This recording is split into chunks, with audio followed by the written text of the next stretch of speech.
Hi, I'm here with Gordon Thomas, Event Director of the PATS shows, and we're going to talk about the changes to the PATS show and a few other things. So Gordon, firstly, thank you very much for your time. Lovely Busy man, I'm sure. We're calming down after PATS Harrogate, which was an interesting and busy show, and you had some interesting news there, that's for sure, but we'll come on to that a bit later.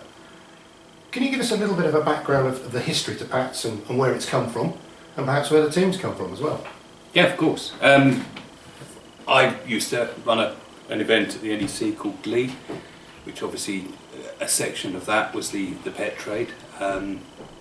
My colleague Ali Dyke, who was the event director for the Pet Index exhibition, we both left EMAP in 2007, launched PATS 2009, because we saw actually the Pet Index show wasn't working, it wasn't satisfying the exhibitors, their needs, the market.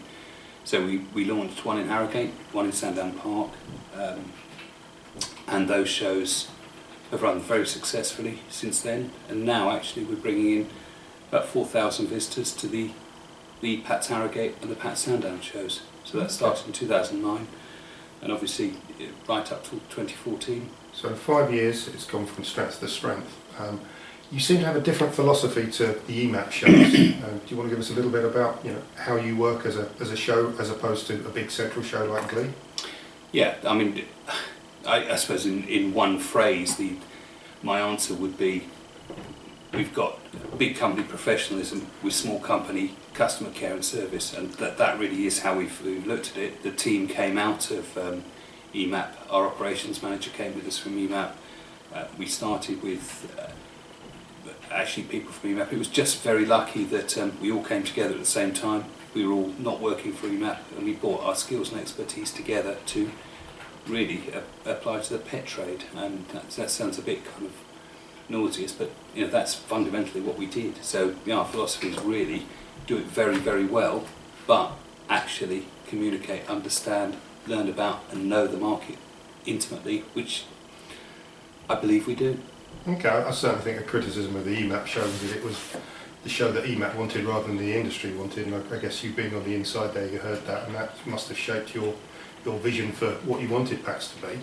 And while we're talking about vision, perhaps we can talk about your vision for where PATS is going over the next few years. We know it's going to Telford next year, but more about where the show in total you see going over the next few years rather than just the location. I think the biggest issue, and this is not a slag off of EMAP session because that would be wrong, but what you do learn from working from a very large PLC that moves like a super tanker, and when you start your own business and actually focus on one particular market, which we have done with the pet trade, you're very, very aware of what that trade wants, that trade's trying to do, that trade's trying to achieve. So your ear is very close to the ground, it's very close to your exhibitors. Earlier this year we did a very large piece of research with our exhibitors to understand what they wanted, what they were looking for. And do bear in mind we started PATS in the teeth of the recession in 2009. We're coming out of that 2014, the pet trade has seen a resurgence, so that's why we conducted a decent piece of research with an external company, not ourselves, so we weren't actually getting the feedback that we wanted to really understand where the trade went or wanted to go. The feedback was, the UK were the second largest pet market in Europe after the German pet market, and actually we've got two regional shows that really aren't reflecting that.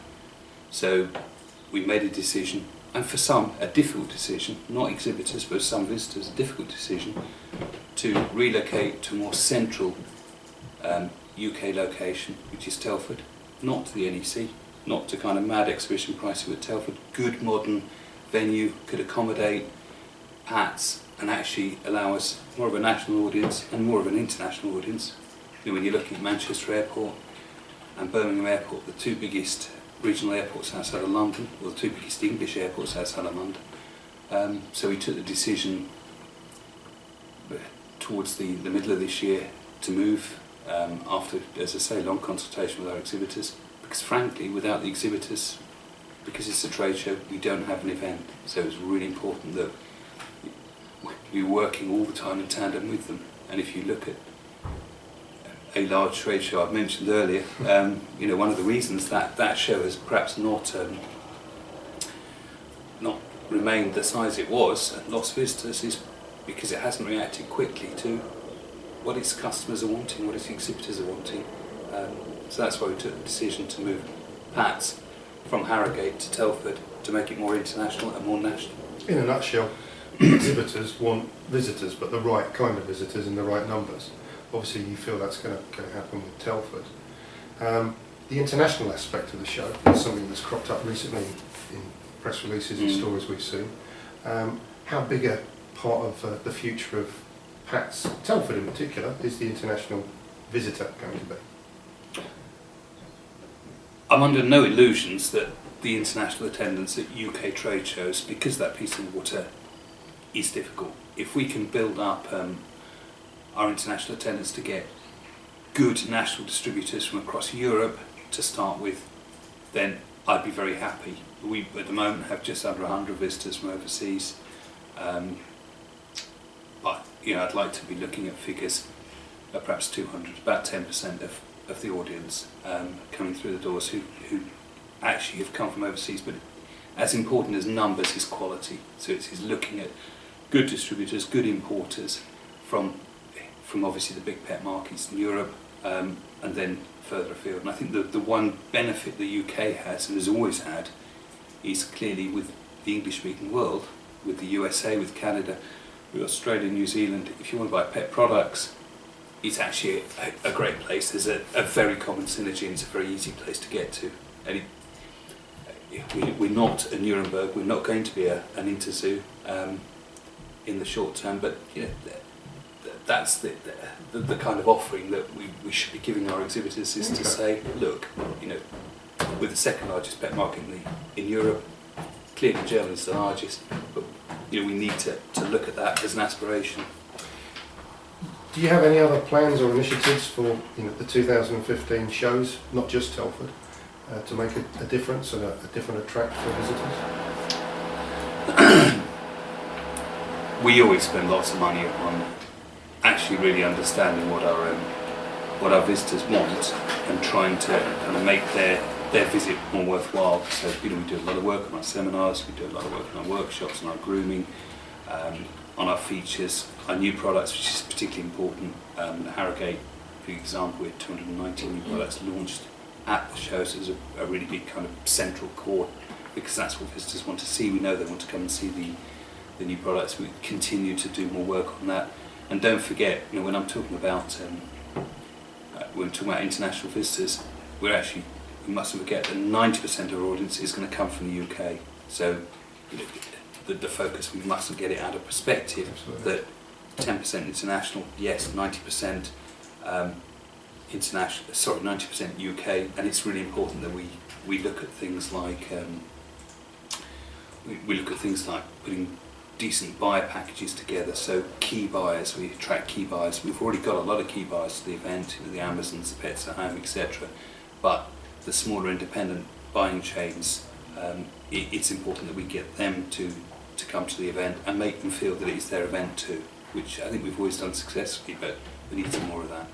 Okay. With the move to Telford in particular, I guess, does that give you more flexibility in terms of the space available to do things?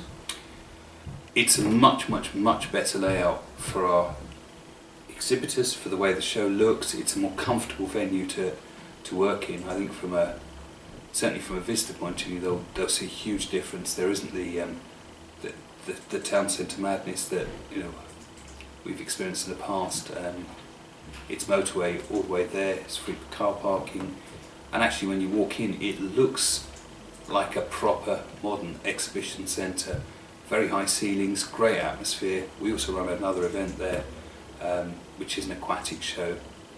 Not too dissimilar. It obviously has some small buyer crossover between PATS and Aqua, but it's very well liked by the visitors that we have, and the venue's growing. It's popular, and the reason it's popular, people like going there, people like the venue, and it's a very professional place to hold a trade show. Okay. Again, focusing on Telford, and I guess Sandown as well, is there an intention to keep the shows very much focused on the pet side of the business and not branch out into other areas?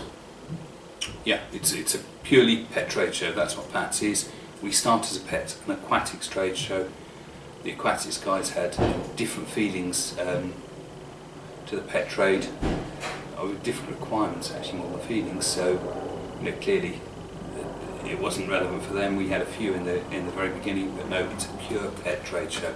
That's what it is. Moving away from your two shows and looking more industry-wide, can I ask if you have a feeling or a view on what the key issues are, facing the pet retail sector? And I would think predominantly looking at the independents more than the multiples and the online. I think that was the interesting thing. We did the research amongst our exhibitors. There were very common issues that our exhibitors and the visitors were facing, or the retailers were facing. The biggest issue that which is everyone is facing is the internet. It's good and bad. There's some very positive things about the internet, but there obviously it does increase competition. So physical bricks and mortar that retailers are within is tough.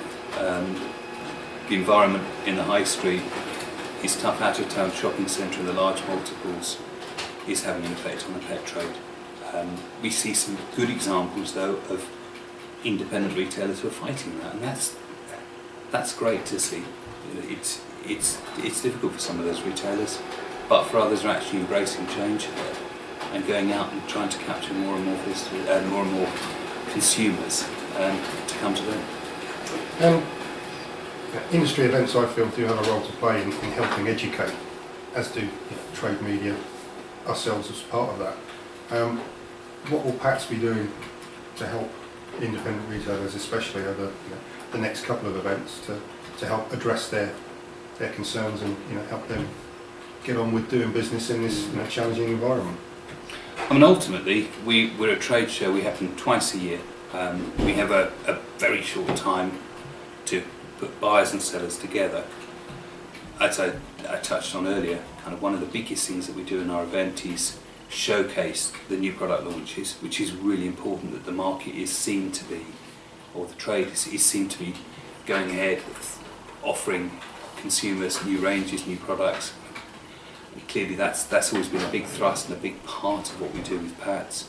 We also stage seminars throughout the shows which are well attended, so we have expert speakers there talking about not product issues but actually issues that are aimed at, and specifically, independent retailers. So talking about things like how you improve your business, how you market your business better, how you can use the internet to help your business, and particularly for bricks and mortar companies, that's turning that into an opportunity rather than a threat. Absolutely. But it really is about us putting the trade together, getting them to network, coming together in one particular place. We also do a lot of work on our exhibitors' deals and discounts, so that actually a visit to PATS costs far less than, or costs far less, almost makes you money. So when you're looking at companies that are offering 20% off this, 10% off that, if you turn up and place orders, then it's well worth coming down to, whether it's Sandown or Telford, make that journey and place that order. But I think if your business is important to you, then you'll actually come and see what's new in the show, come and see what's new on the market, and that's quite crucial. With Telford we're looking at between 170 and 200 exhibitors, so it's a really important showcase of what's best for this trade. Well, I certainly find the shows very valuable as somebody from the media. It gives me a chance to network not just with manufacturers, which we're talking to a lot, but also a lot of retailers as well. To have them all in that one place is a real pool of knowledge, and I think people should make the most of that and come along and enjoy the shows. So busy year for you, 3 events coming up. We've got 2 PATS and 1 Aqua, I think that's right? That's correct. So PATS and Sandown in March, Aqua in September. PATS Telford in September and then Aqua in October. October. So September, October is going to be fun.